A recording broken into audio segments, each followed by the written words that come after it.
Good, happy Monday morning, January 2020. I'm Riley King, and welcome to the Riley King Newscast, right here on the Riley King Network. We have a lot of news to get to this Monday morning, so let's begin. First up, Belmont firefighters battle second major structure fire in 24 hours. Let's take a listen to that video from WMUR News 9, Tim Callery.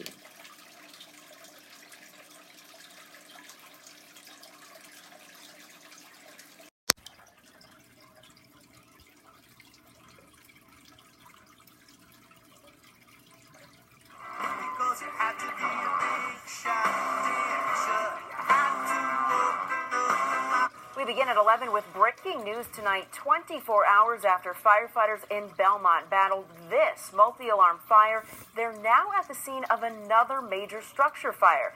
WMUR's Tim Callery just arrived on that scene. He joins us now live with what you know so far tonight, Tim. Well, Sharice, tonight's fire happening on CV Road. Right now, we're on Church Street, which is about a quarter mile down the road. We can't get any closer, but if you take a look here behind me, you'll see this impressive turnout of fire departments that are here right now. Several towns called to this multi-alarm fire. Again, it is taking place on CV Road. Obviously, this is a very active and fluid situation that is going on right now, so details are slim at this time, but I can tell you there are several fire departments here, including Loudon and Barnstead. Eversource also has a crew on standby as firefighters try to battle this fire. Now, as you mentioned, this is the second multi-alarm fire this town has seen within 24 hours. This was the scene last night on Brown Hill Road. Firefighters responding to a 4-alarm fire. During that time, it was in a home on, again, Brown Hill Road. The fire department is actually asking anyone with information on that fire to come forward, as that is still under investigation. But again, in the meantime, another multi-alarm fire here in the town of Belmont happening up on CV Road. Right now, no word on any injuries or what the damage may be, but of course we'll remain here on scene and try to gather that information and bring it to you throughout this newscast. For now, we're live here in Belmont. I'm Tim Callery, WMUR News 9. Okay, and there you go on that video and that report.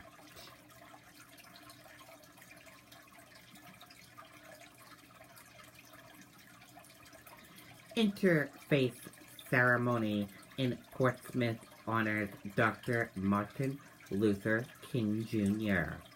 Religious leaders representing wide variety of faiths come together.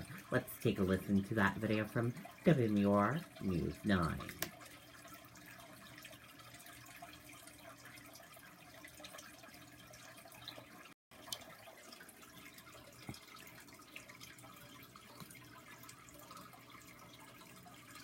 Bernie Sanders is on our side and always has been, fighting to protect a woman's right to choose. Senator Jean Shaheen was among the speakers at Sunday night's Martin Luther King Jr. Interfaith Service.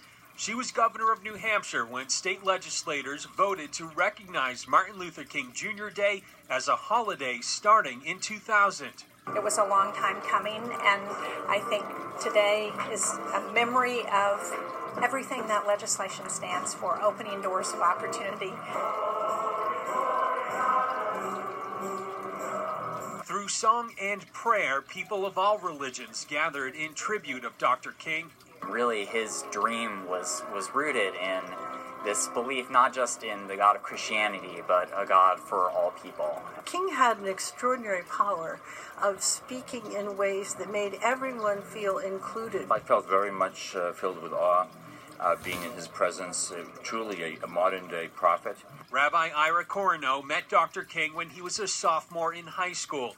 It's a conversation he says he'll never forget. We really have to take his message seriously and work together to make our world a better place. A message people here vow to continue for generations to come.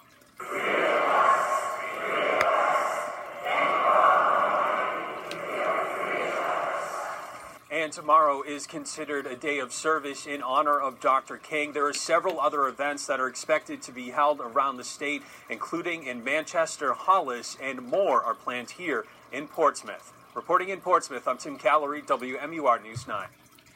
Okay, and there you go on that video and that report.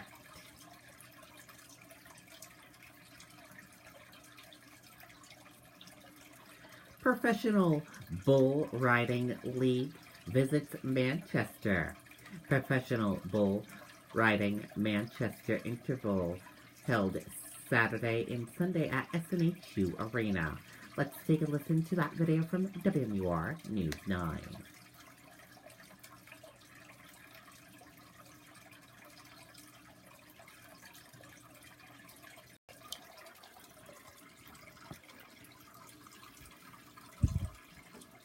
This economy is not working for most of us. There is not one county in the United States of America where someone working full-time at the minimum wage can afford a two-bedroom apartment. The biggest problem in our economy is simple. People are not getting paid enough. Welcome back. This weekend, professional bull riders came to the Queen City for the very first time. The event was a big hit, too. The Professional Bull Riding Manchester Invitational was held yesterday and today at SNHU Arena. 35 of the best bull riders from around the world competed in front of thousands of fans. Riders tried to hold on to the bulls for 8 seconds. I think there's a special energy when you come to these type of events because, like you said, the people aren't necessarily used to this, and it's all exciting to them all the time. And the tour is making 30 stops. The next event in New England is February 22nd in Worcester, Massachusetts. Okay, and there you go. Looks like a fun event there and a packed crowd there as well. Several snowmobile crashes as riders take to trails after recent snowfall. Snow over holiday weekend brought out many riders. Let's take a listen to that video from WMUR News 9, Siobhan Lopez.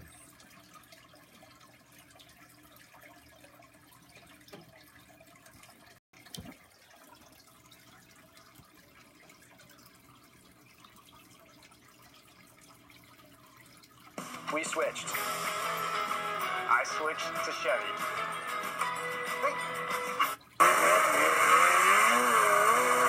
Break out the sleds. There is finally enough snow in most parts of the state to get out and hit the trails. So a lot of people, this is actually the first weekend they're getting out and exploring on their snowmobiles. These riders in Loudon taking advantage of the fresh blanket of snow on the ground. That's pretty good. It's fun because it was all powder. Groomers were spotted in the Stewartstown, Dixville Notch area as people took in the sights there, as well as in Jaffrey, after what so far has been a slow start to the season. It's not the greatest because we didn't get much snow, but I like how we got a lot of snow now. Oh yeah, we were excited. he was looking out the window waiting. First thing this morning, we wanted to know how much we got so we could get out there and ride. With it being a long weekend, there are a lot of extra people out on the trails. Conservation officers are urging people to take extra precautions. When you're heading out on the trails, the biggest thing is riding within your capabilities. Fish and Game responding to multiple crashes, mostly up north. Most of them had to deal with an experience. A couple of them had to deal with speed. We had one person to succumb to injuries sustained in an accident, and the primary causation of that accident was speed. Conservation officers want to remind people that the maximum speed on the trails is 45 miles per hour. Less experienced riders should take it even slower to be safe. In Concord, Siobhan Lopez, WMUR News 9. Okay, and there you go on that video and that report. So be safe if you go on a snowmobile, everyone.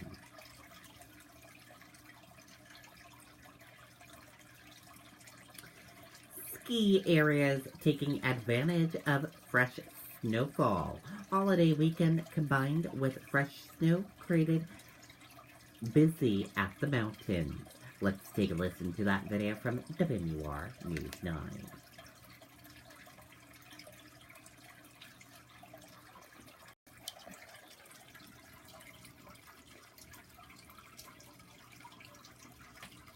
This this economy is not working for most of us. There is not one county in the United States of America where someone working full-time at the minimum wage can afford a two-bedroom apartment. The biggest problem in our economy is simple. People are not getting paid enough. New Hampshire's ski areas are celebrating as Mother Nature finally delivers. Overnight, Pat's Peak got 5 inches of snow. I got up and said, oh my God, we got fresh powder, we're going. So, very grateful for today. If you like to ride, the weather lately hasn't been perfect for hitting the trails. 60 degrees last weekend, right? So we're for ski season, we got to get moving, start skiing a lot. When the powder is unpredictable as it can be in New England, skiers and snowboarders have to take advantage of days like this. They get to go fast and they get to go over jumps. Fun out there today or what? Yeah. Pat's Peak has all 28 trails open, drawing big crowds during the holiday weekend. Parking lot was full, but I guess everybody had the same idea. To have nice weather and fresh snow is great opportunity for everyone to come and have some fun and enjoy the weather and the slopes. Aside from Christmas vacation weeks, this long weekend is one of the most important of the whole season. Our snowmaking continues when we need to make sure we have a great base, but having the natural snowfall on top of it is awesome. And now riders are hoping for more days like this, enjoying every day they can outside. So the trails, they get skied off a little bit by the end of the day, but you know what? It is so worth it because the powder is fantastic. It's nice to teach my little girl how to ski in it. And Pat's Peak taking advantage of the holiday weekend with extended hours. They're open until 9 o'clock tonight for night skiing. Okay, and there you go on that video and that report. Sounds like fun there.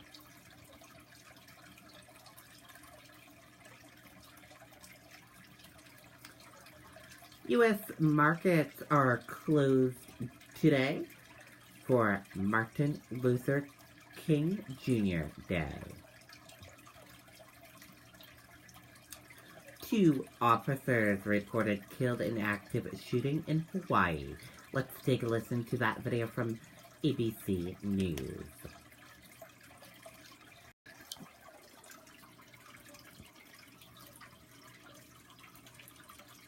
A violent rampage in Hawaii with shots fired. At least 2 police officers have been killed and the FBI now on the scene.